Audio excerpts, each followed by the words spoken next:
Hello everyone, welcome to my YouTube channel. Today I'm going to discuss about theme 5 of your NCERT book Through the Eyes of Travelers, which discusses about the perceptions of society from 10th to the 17th century. The chapter covers the visit of three travelers, Al-Biruni, Ibn Battuta and Francois Bernier.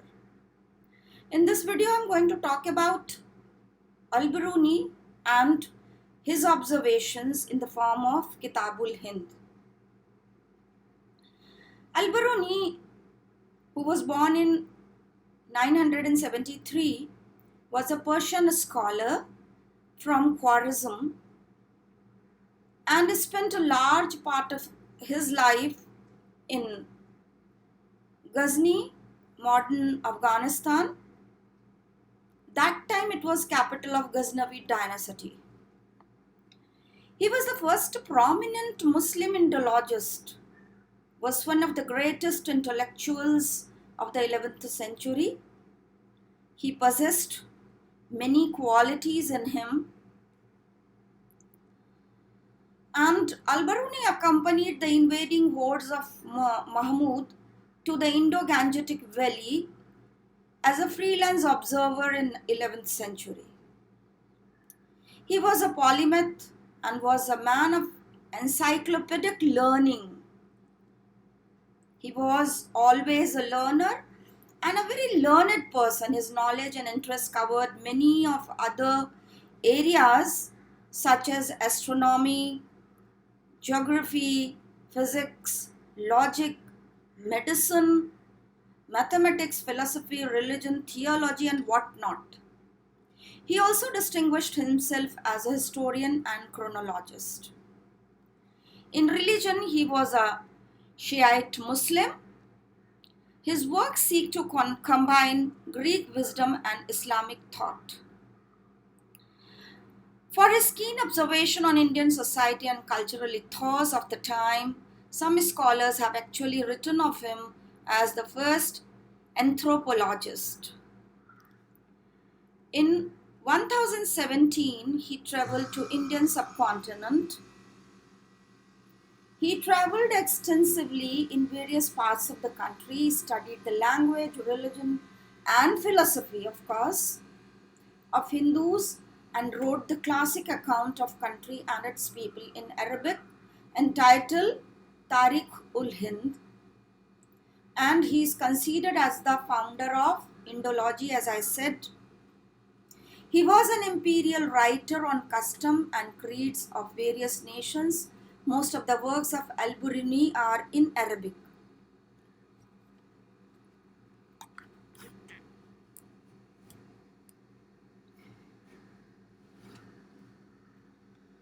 Ghaznavi, Muhammad Ghazni's policy helped Al-Biruni. Mahmud's policy with regard to the science played a role in Al-Biruni's discovery and knowledge of Indian society that had helped him.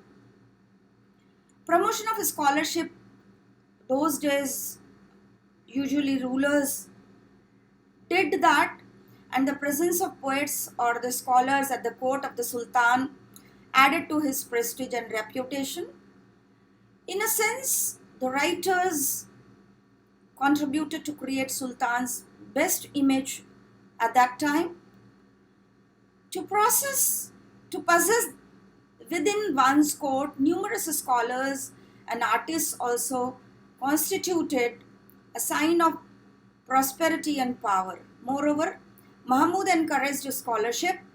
He brought Al-Biruni from Khwarizm to his court at the same time as he attracted the poet Firdavi and the physician and philosopher Ibn Sina, who however refused to join his court.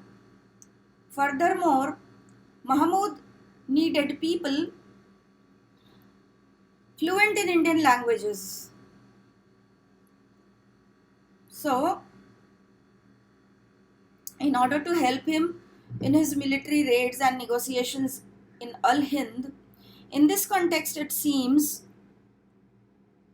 more than probable that Indian pundits and books had been brought to Ghazna or to Kabul, where Al-Biruni spent some years, which corroborates the preceding remarks concerning the origin of his source of information. It also emerges from the Kitab al-Hind that Al-Biruni had familiarized himself with the various fields of the Sanskrit literature also, and he was one of the first Muslims who learned Sanskrit. Now I'm going to talk about Kitab al-Hind. Whatever he has seen in India, he has written in Kitab al-Hind. Al-Biruni's Kitab al-Hind or Tarikh-ul-Hind is survey of Indian life based on his study and observations in India between 1017 to 1030. Kitab al-Hind is a simple and lucid. It is divided into 80 chapters on subjects such as religion and philosophy, medicine, festivals, astronomy, alchemy, manners, customs, social life, weights and measures which were used, iconography, law and metallurgy. Al-Biruni extensively quotes from vast corpus of Sanskrit literature like Patanjali, Gita, Puranas, Samkhya philosophy, etc. The distinctive structure of Al-Biruni's this work, he adopted a distinctive structure of writing or starting every chapter. What he has done? Beginning with a question. Every chapter he has started with a question, then giving the answers of those questions, and then comparing those answers or those derivations with the other cultures. This is the way how he has written the whole book.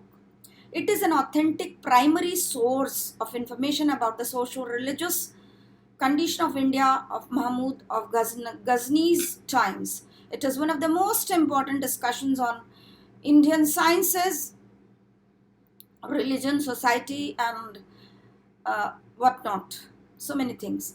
It gives a scholarly analysis of the social and religious institutions of the Hindus and throws light on their rich cultural heritage, including science and literature.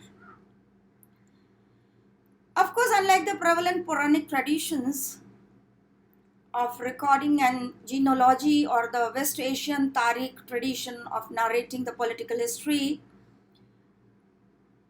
in a chronological manner, the work is of a very critical nature and covers different aspects like religion, society, science, etc. Al-Biruni gives a dispassionate account of weakness of the Indian character and the shortcomings of their social, political order which led to the defeat of humiliation at the hands of the invaders. He is very honest in giving the derivations. His critical assessment of the Indian customs is very, very honest. He felt that learning and scientific spirit suffered because they had been subordinated to religion.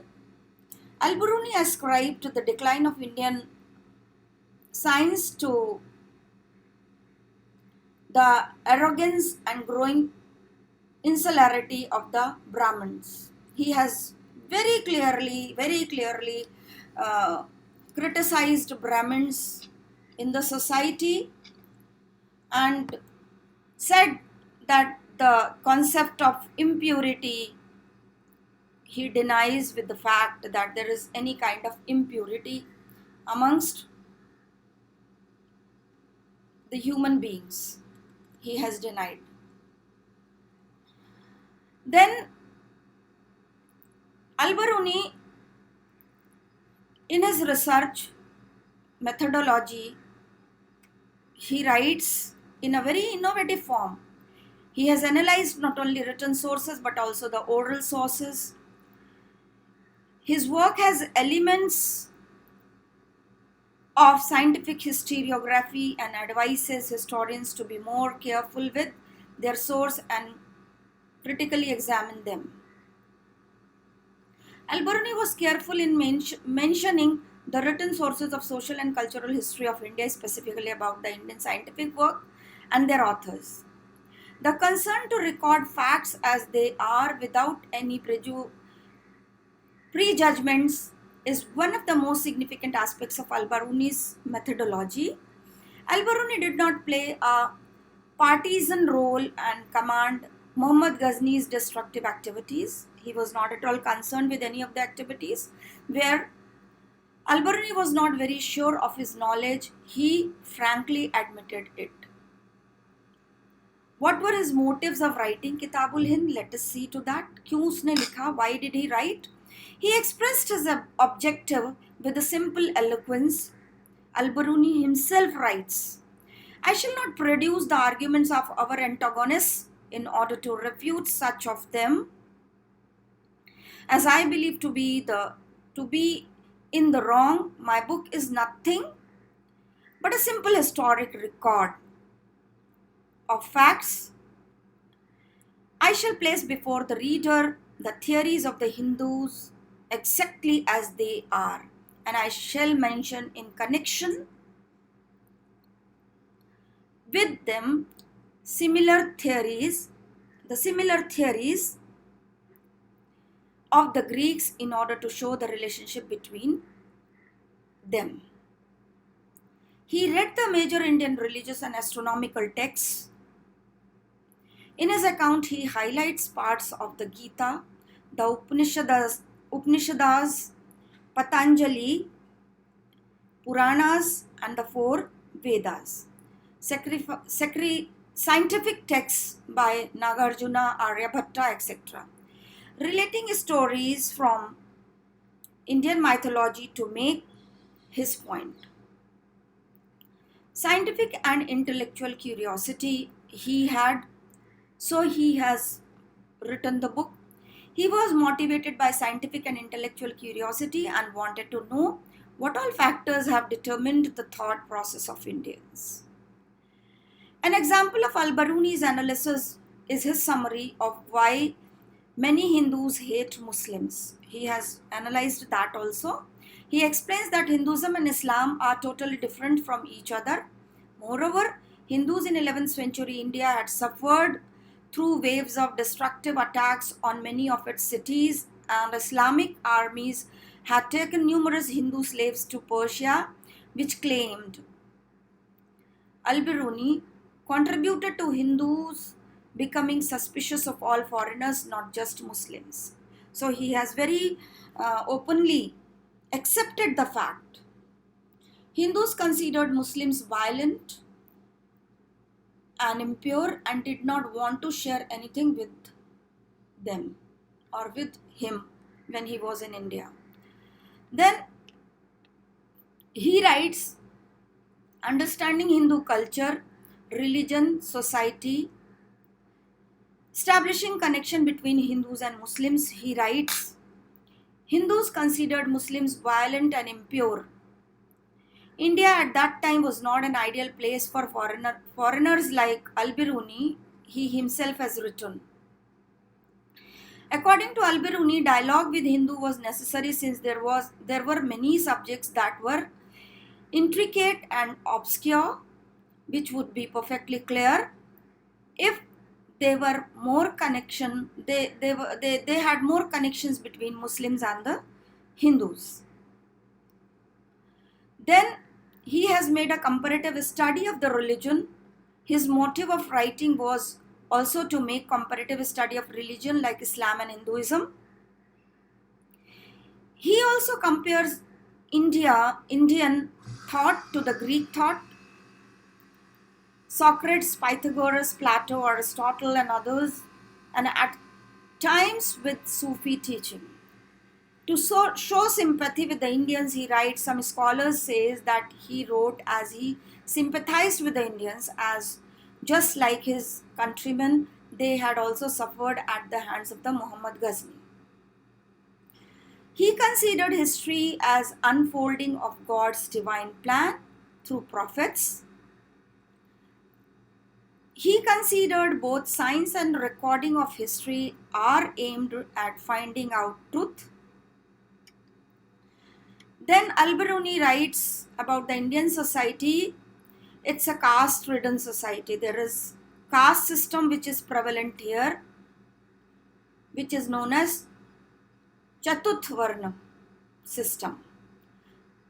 The complete caste structure of Indian society did not go unnoticed by Al-Biruni, and he discusses the origin of the four Varnas system in the basis of the Purusha Sukta hymn. Purusha Sukta hymn says that highest caste was Brahmins, who were created from the head of the Brahma. The second, Kshatriyas, from the shoulders and the hands of the Brahmas. Vaishyas were created from the thighs of the Brahmas, and Shudras, who were created from the feet of the Brahma. The four castes do not live together at the same place. This is written by Al-Biruni. Each of the four castes, when eating together, must form a group for themselves, one group not being allowed to comprise two men of different castes. Since it is forbidden to eat the remains of a meal, every single man must have his own food for himself. He has written a lot. He writes Antyaja, those who are left out. Al-Biruni lists 8 Antyaja caste below the status of the Shudras. There was another status which was below the Shudras, in which shoemaker, juggler, basket maker, sailor, fisherman, hunters, weavers, they were there. There was untouchability in the society. Very specifically, he writes, some of the names of untouchable castes that are mentioned by him are Bodhatu, Vedas, Chandalas, Doma, Hodi. They were also not part of Chatutvarna. They are occupied with dirty work like the cleansing of the village and other services. They are considered like illegitimate children, for according to general opinion, they descend from a Shudra father and a Brahmana mother. Therefore, they are degraded as outcasts. He writes about attaining mokshama. Moksha, how to get moksham. Hindus are said to differ among themselves as to which of these castes is capable of attaining moksha. Comparison with other societies. When Al-Biruni compares the Indian society, Al-Biruni says he has tried to explain the caste system by looking for parallels in other societies. He noted that in ancient Persia, 4 social categories were recognized: knights and princes, monks, fire priests, lawyers, physicians, astronomers, and other scientists, peasants, and artisans. He attempted to suggest that social divisions were not unique to India. Indian society was entirely different. Absence of significant difference between the Vaishyas and the Shudras. Alliance between Brahmins and Kshatriyas. The alliance of convenience between Brahmanas and ruling Kshatriyas was a fact that Al-Biruni refers to indirectly. Very clearly he says that Indian society was a closed society. Very closed attitude of society, lacking dynamism, did not go untouched by Al-Biruni. There was no dynamism in the Indian society. In his opening chapter, Al-Biruni writes that the Indians believed that there is no country like theirs, no nation like theirs, no king like theirs, no religion like theirs, no science like theirs. That means Indians were full of overconfidence. The Indians are by nature niggardly in communicating what they know. They do not believe in exchange of ideas. They have, he has discussed, they have stagnant knowledge. It is indeed unfortunate that Al-Biruni visited India at the time when knowledge was at the low ebb in India, I would like to say. While the rich heritage of the past knowledge is highlighted by Al-Biruni, he refers to the various Siddhantas and the progress made in astronomy and mathematics, but he paints a very pathetic picture of 11th century. What he says, he says, he says the Indians are in a state of utter confusion. Indians are in a state of utter confusion, devoid of any logical order. There is no logical order in their thought process, and they always mix up with the silly notions of the crowd. This is Al-Biruni's writing. I can only compare their mathematical and astronomical knowledge to a mixture of pearls and sour dates.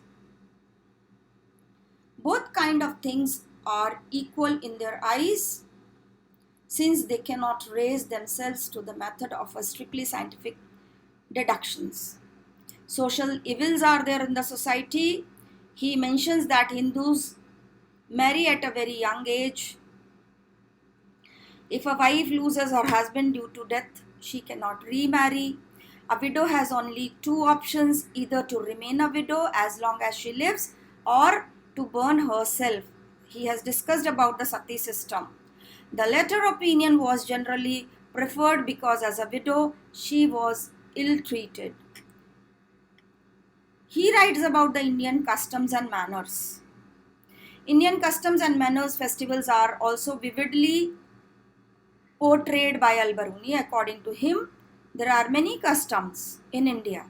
Some customs described by Al-Biruni are: people divide the mustache into single plate to preserve it. Hindus throw away eaten plates if they are earthen. They have red teeth due to the chewing of the betel leaves and chalk. They sip the stool of cows, but they do not eat their meat. Men use turbans and trousers. The men wear articles of female dress. They use cosmetics, wear earrings, armlets, golden seal rings on the right finger as well as on the toes of the feet.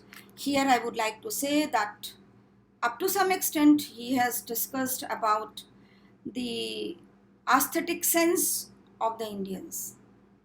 Men take advice of women in all consultations and emergencies. They do not ask permission to enter house, but when they leave it, they ask permission to do so. Then they write title of the books at the end of it, not at the beginning. These customs amuse and sometimes horrifies Al-Biruni. So he has written a lot about India in his Kitabul Hind, and that is greatest testimony of those times. Thank you very much.